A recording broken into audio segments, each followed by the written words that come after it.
celui qui est la base centrale de notre foi, c'est le véritable Christ. Et si on vous amène à ne pas croire au véritable Christ, mais en vous fabriquant, en créant un nouveau Christ, vers qui on vous oriente, comprenez que vous êtes perdu.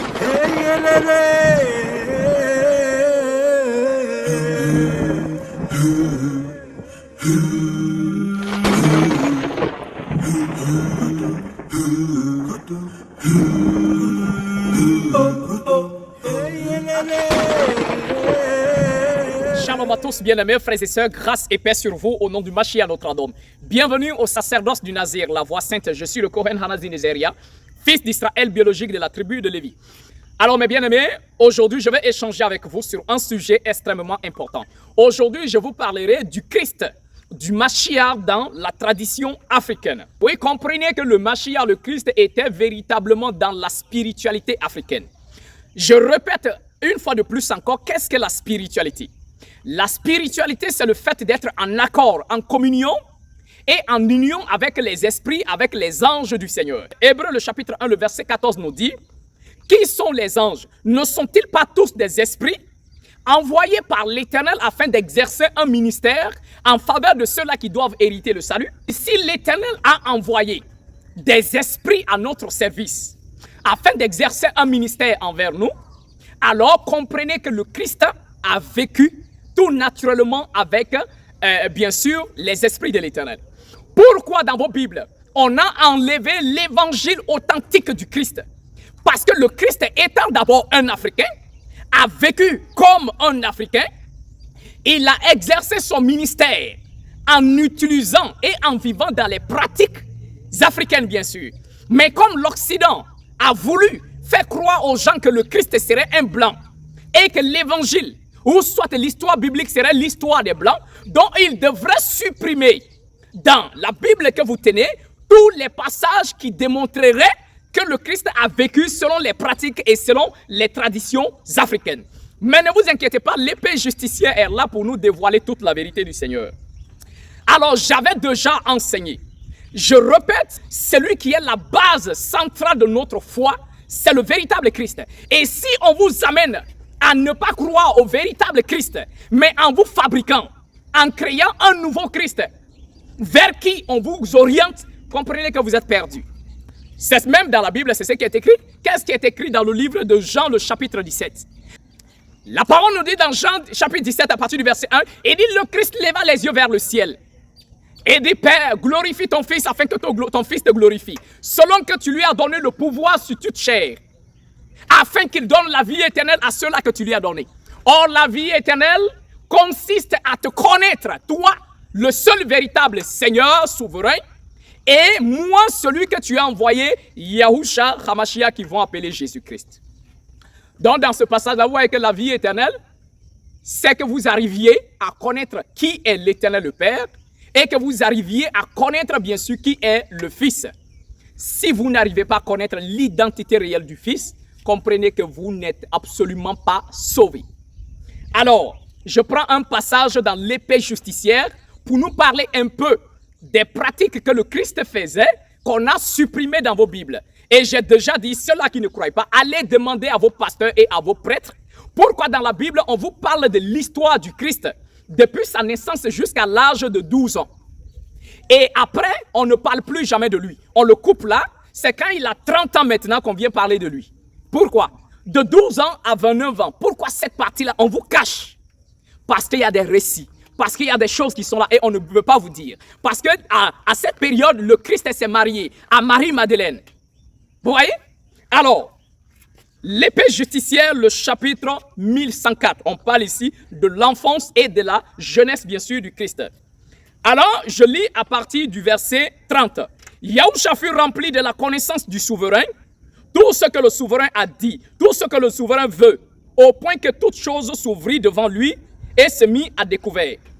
Dans la 18e année de son âge, Yahushua se fiança à Maria de Magdala, à Marie-Madeleine, une vierge de la tribu de Yahuda, de Juda, et quelque temps après, il l'a pris pour femme, avec laquelle il vécut jusqu'à sa mort. Le verset nous dit, dans la 18e année de son âge, le Christ se fiance à Marie-Madeleine. Et quelque temps après, il va l'épouser, bien sûr. Vous voyez? Alors, on vous cache dans vos Bibles, on vous dit, comme vous avez essayé de diviniser le Christ, vous dites qu'il est Dieu, donc ce ne serait pas normal que votre Dieu se marie. Mais le Christ étant le Fils de l'Éternel, s'est marié à Marie-Madeleine, c'est écrit, et personne ne peut supprimer ça. C'est écrit et c'est écrit.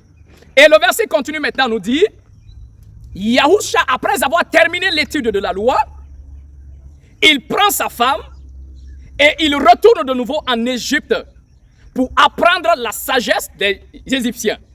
Et étant retourné dans le désert, il médita, pria et jeûna.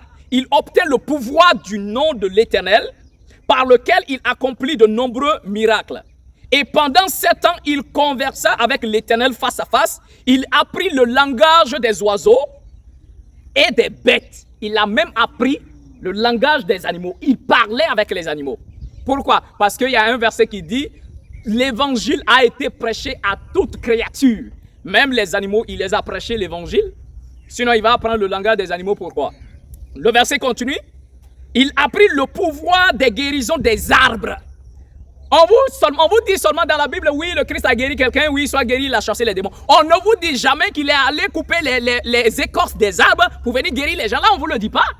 Parce que, quand ils vont vous... Il y a combien de chrétiens aujourd'hui qui ont peur de se soigner avec les plantes? Quand on lui dit que va voir telle personne, telle femme ou bien tel homme qui guérit traditionnellement avec les plantes, on dit non, moi je ne suis pas dans la sorcellerie. Parce qu'on a mis dans votre cerveau qu'utiliser les plantes pour se laver, pour se purifier ou soit pour être guéri, c'est la sorcellerie. Jusqu'à quand vous allez vous laisser berner par l'Occident. C'est là le gros problème. Donc le Christ a pris le pouvoir de guérison des arbres. Il utilisait les écorces, les racines pour guérir les gens. Et le pouvoir des herbes, des fleurs, les secrets cachés des pierres précieuses. Il a pris le mouvement du soleil, de la lune, des étoiles et les pouvoirs des lettres, les mystères des carrés, du cercle et la transmutation des choses, des formes, des nombres et des signes. Puis il retourna à Nazareth. Donc comprenez que une fois que c'est l'Occident qui raconte l'histoire du peuple africain, qui raconte l'histoire du véritable Christ africain, ils vont toujours raconter l'histoire en leur faveur. Et déjà, s'ils sont arrivés à vous blanchir le véritable Christ, parce qu'ils ne pouvaient pas concevoir que le véritable Christ soit noir, africain, quelqu'un qui a vécu en Afrique. Avec leur histoire de racisme, donc il fallait changer la couleur de peau du véritable Christ. Aujourd'hui, on vous présente un Christ blanc, avec les yeux bleus et les cheveux longs, dirait une femme. Attendez, le Christ véritable n'a jamais été un blanc. Il a été un Africain, il a vécu en Afrique ici. Donc, vous ne pouvez pas venir nous raconter autre chose. Mais, vous qui êtes encore bernés par l'Occident, comprenez que le Christ envoyait des personnes à la rivière pour leur purifier. Le Christ utilisait les plantes, les racines, les écorces pour guérir ceux qui étaient malades.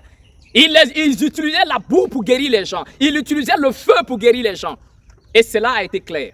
Mais aujourd'hui, on vous fait croire que le Christ serait un blanc et que l'histoire africaine, c'est l'histoire de la sorcellerie.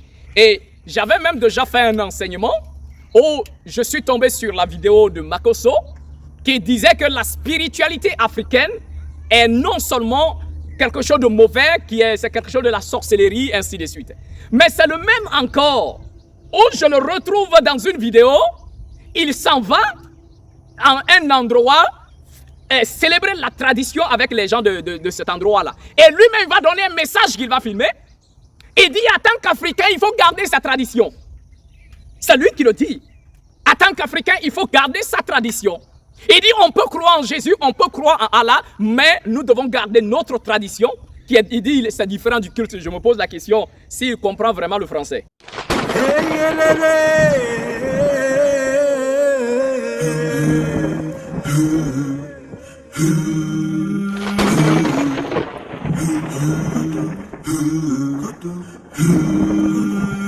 Oh, oh, hey,